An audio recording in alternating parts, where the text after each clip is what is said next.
Welcome back. So, this is part 2 of ranking all of the various inks and tier lists and everything. This was the tier list that made me want to do this whole video. So I have ranked all of my inks and put them in the system. And we're going to go through and we're going to sort them. And we're going to see what I always have in a pen, what's in my rotation, what I'm sort of meh about, what's useful but maybe not in pens, and what I won't be buying a bottle of.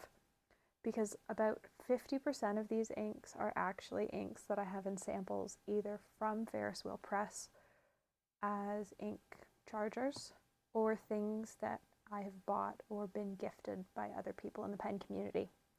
So we're going to go through, we're going to do some sorting, and we're just going to learn about some of the inks in my collection.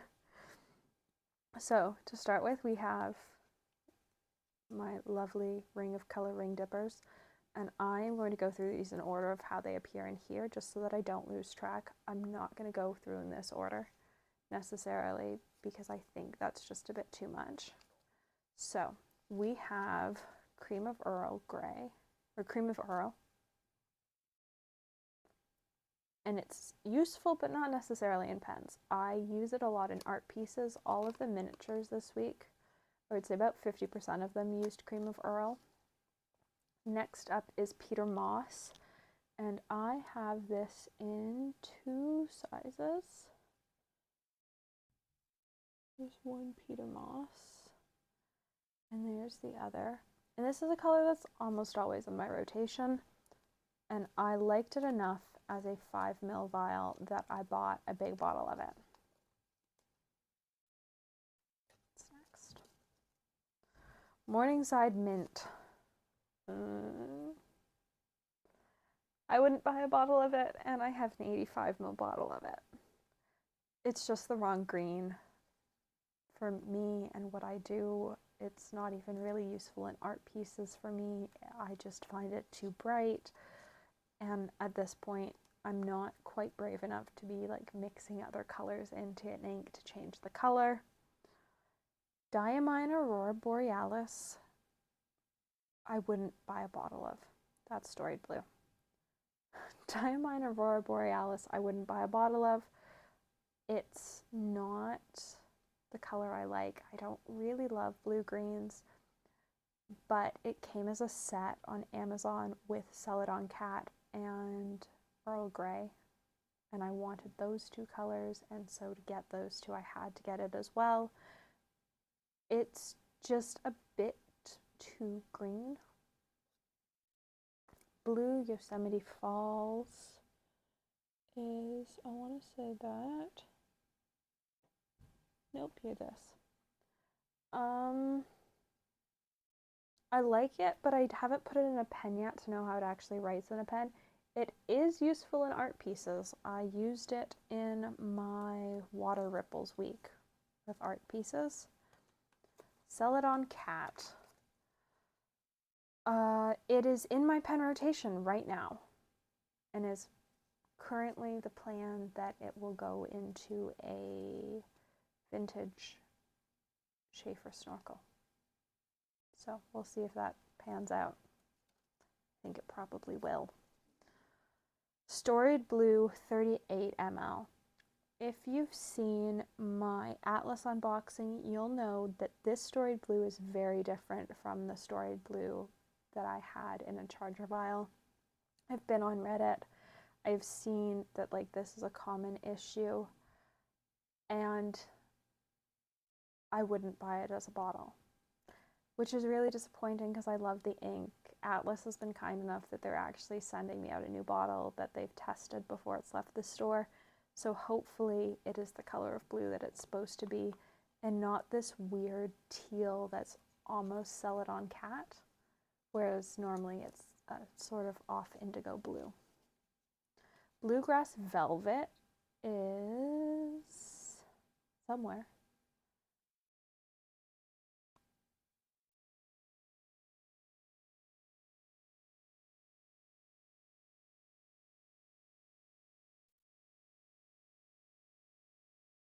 Unless I skipped it, it should be somewhere.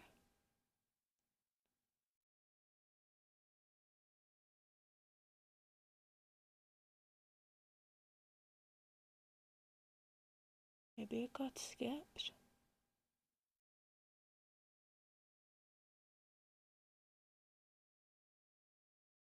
Alright, this might have gotten skipped by accident. So if it pops up as we go, I'll come back to it.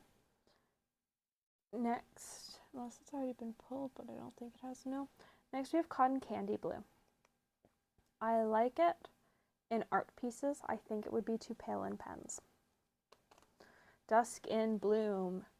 This is one of those ride or die colors for me.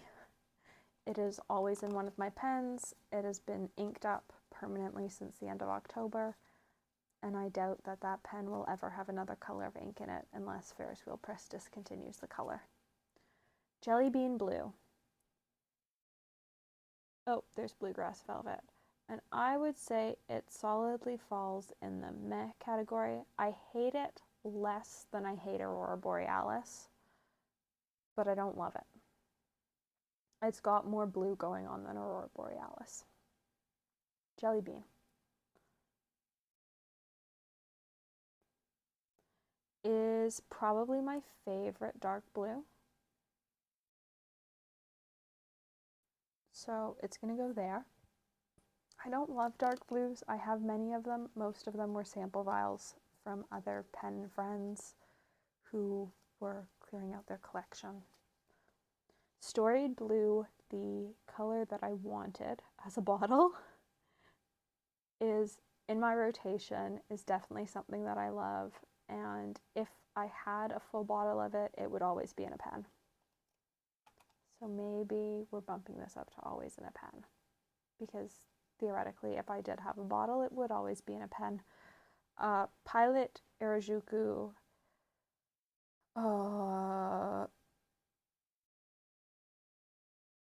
Asago. We're going to go with that.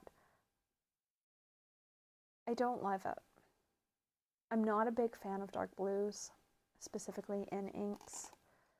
And it's just the wrong shade of blue. I'm more of a fan of like the muted color palette, and so it's just too blue. Though if you need like a blue ink for your work, that's probably a good pick. Same with Troublemaker.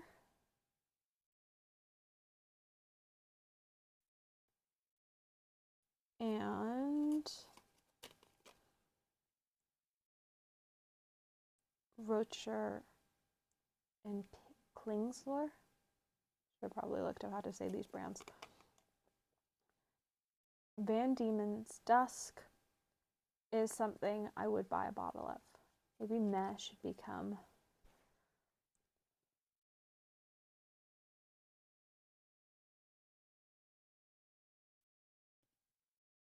would consider buying a bottle. I think that's probably a better thing. Ferris Wheel Press Harlequin Dreams. This is a new color, and I've yet to use it in any piece that is not art. Again, it's just sort of the wrong shade of purple for what I want. Same with Tanzanite Sky. It's just not quite right. Madame Mulberry. I have two versions of this color. I have the version that I bought, a full bottle of, and then I have the version that I bought that was a sample bottle from a shop. One of them is more gray than the other. Both of them are fantastic colors. I would say that the original is always inked up, and the one that I bought from a shop where it was their sample vial, and so it's probably been in the sun and had some sun fading issues, is in my rotation, but it isn't necessarily always in a pen. Oh, my favorite purple. This is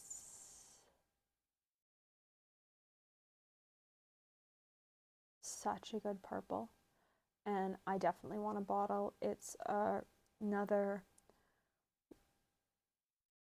Rohrer and Klingner, and it's Scabios, and it's so pretty.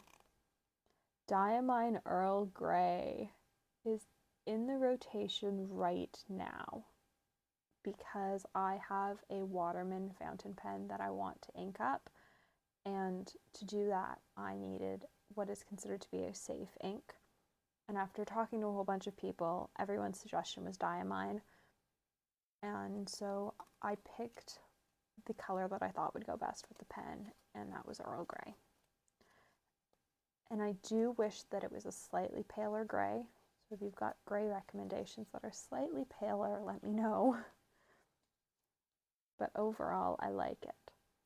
Strawberry Macaron from Ferris Wheel Press. Useful, but not in pens. I think it would be too light to write with. Ferris Wheel Press Malibu Blush. I've just had in a pen, and I didn't love it. It was the wrong color. Pink Eraser is in my rotation for pens. It is a great pink in a pen. The Sherry Sonata is currently in a pen of mine. Colorverse Andromeda. I would not buy a bottle of this ink. Up until recently, the answer is I would buy a bottle of this ink, but I found that it started to rub off my swatch cards onto my fingers, and I don't have time for that. Algonquin Maple is another color that I've got in a 85ml bottle. So I use it, but not in pens. Candy Marsala, if Ferris Wheel Press hadn't discontinued it, I probably would have considered buying a bottle, as it's my favorite red. Wasp, I love, but I don't know that I'll ever write with a yellow ink enough to justify having it in a full bottle, though I do love it in art pieces. Same with Golden Gate Glow. Pumpkin Patch, though, I think I probably could justify buying a bottle of. I think I would probably use it enough. And then Abyss is definitely wouldn't buy a bottle, because if I want a black ink, I want it to be waterproof. Next up are shimmer inks, and we have Brilliant Beanstalk, which is useful but not in pens. So lots of the shimmer inks I do own bottles of, mostly because they were Ferris Wheel Press Jubilee colors. I am going to sort them though, like I don't have them in bottles. So Brilliant Beanstalk, useful, not in pens. Frontenac Blue, I don't love. It's just not the right shade of blue-green for me. Knitted Nettle, shockingly, brand new. I really like. The Riveting Pond, currently actually cleaning out of a fountain pen. I just don't want the ad banner there. Can we not? Currently cleaning it out of a fountain pen. Starlit Sea is a great color.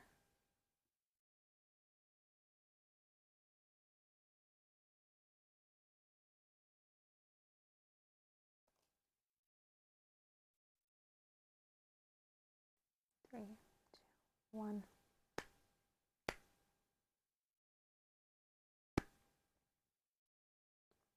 So I have all of these in bottles for the most part because they were Ferris Wheel Press colors that were Jubilee. I'm going to sort them like I don't.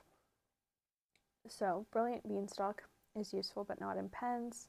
Next we have Frontenac Blue. It's the wrong shade of teal for me.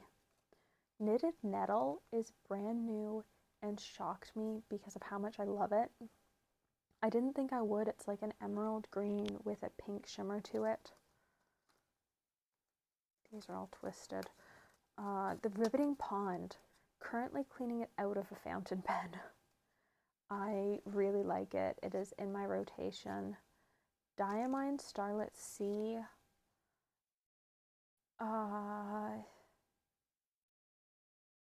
Like maybe useful but not in pens. I don't know that I love it enough to buy a bottle of it, but I also don't know that I hate it enough to not buy a bottle of it. Pennonia Lights of Niagara Scriptus 2023 ink. The only reason I got this ink was because it glowed under blacklight. I will never use it on a pen. It seems like it will be an absolute pain to clean out of a pen, but it is stunningly beautiful and it does glow under blacklight. So the art possibilities are endless. Crystal Blue Legacy is pretty much the same as Stroke of Midnight. One has rainbow glitter, one just has tone-on-tone glitter, and I actually love the tone-on-tone glitter.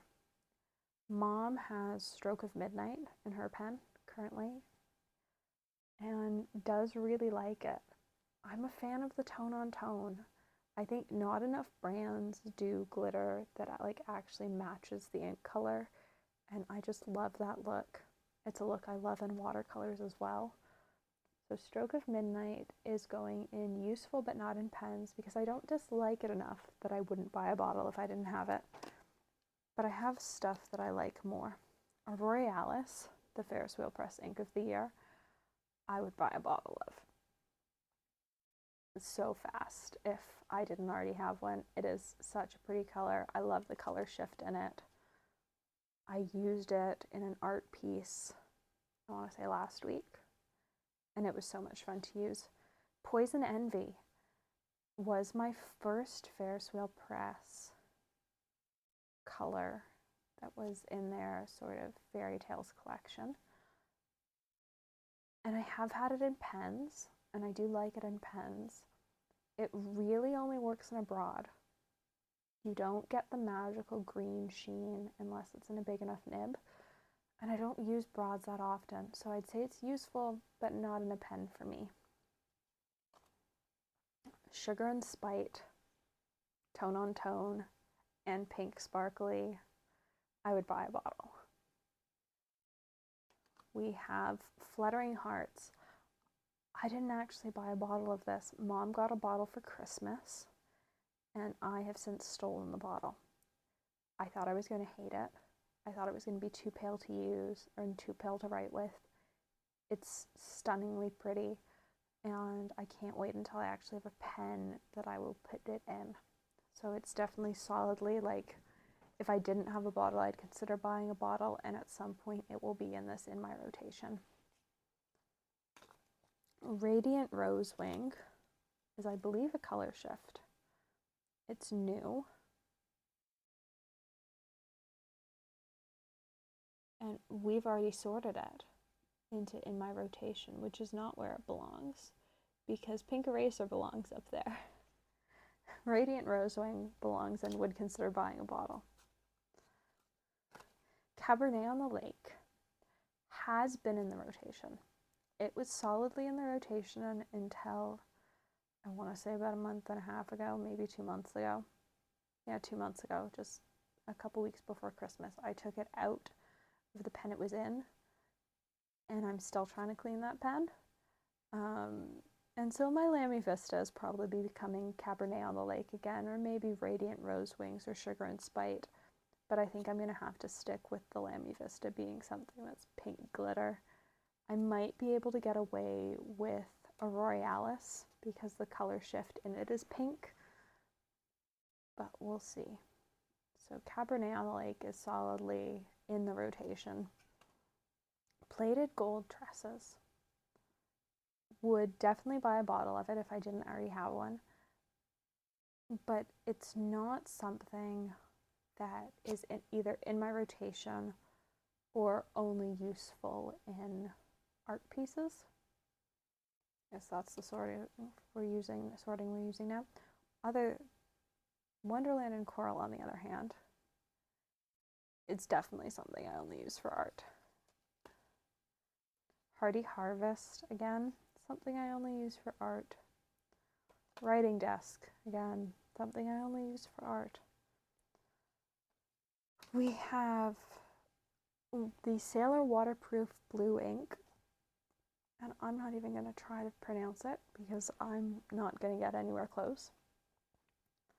And I, up until recently, would have said I would consider buying a bottle of it. Now though, it's in my probably only useful for art, like if I'm needing something that doesn't work with black line art, whereas their black is always in my rotation. So there we go. I'm not super shocked. Let's start by saying that. Not super shocked. The top three, I guess the top four are what I expected them to be. The next group are pretty much what I expected them to be. Would consider buying a bottle is pretty much what I expected it to be.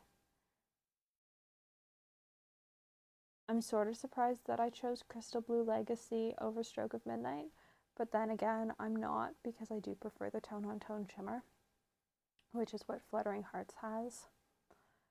So many of these colors are things that I just reach for art pieces. I think if I used broader nibs, Lights of Niagara would go in a pen, but most of what I use is between extra fine and medium, and currently I don't even have something inked up that's bigger than a medium. I think I've only got one medium inked up. Everything is smaller than that, and really those like really cool shimmers don't shine in super small pens, so they aren't what I'd reach for them anyways. Maybe if I ink up my Architect. Yeah, I think if I inked my Architect, Lights of Niagara would be higher, but the last two times I've inked my Architect, it's been Madame Mulberry or Storied Blue. The blue version though, not the teal version that's in Purgatory down here. So I hope you enjoyed seeing where I ranked all my inks.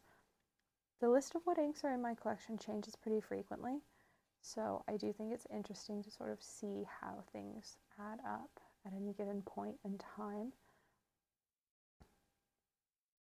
I'm not as surprised as I thought I'd be. I thought there'd be bigger changes. If you enjoyed this, let me know if I should continue to do videos like this. It's sort of fun to change it up a little bit and do something that's not as fine motor focused. I'm having a weird fine motor day, and that's mostly why this video is happening. But I am sort of enjoying like ranking watercolors and fountain pens. If there are other art tier lists you'd like to see me look at, leave the recommendations below, and maybe there'll be a part 2 of this. Thanks for watching. If you liked and thanks for watching. I would really appreciate it if you liked and subscribed, and I will leave a link to some other video for you to watch. I don't know what YouTube's going to recommend after this. This is very different than my normal content.